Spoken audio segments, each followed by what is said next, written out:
અહીં નિક્ષેપણ કરવા આપણે ડોળું પાણી મૂક્યું છે.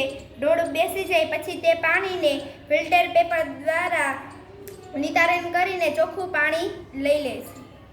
હવે આને આપણે નિક્ષેપણ થઈ ગયું છે, બધી માટી છે નીચે બેસી ગઈ છે, બરાબર.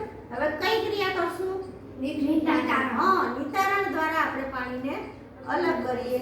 અને આ જે હું કરું છું એ ક્રિયા નિતારણ અને આપણે પાણીને છૂટું ડોળું પાણી જે છે એને ગાળી અને ઉપરની અશુદ્ધિ દૂર કરશું. એટલે નીચે કેવું પાણી આવશે? ચોખ્ખું. ગાળવા માટે અંદર શું રાખેલું છે?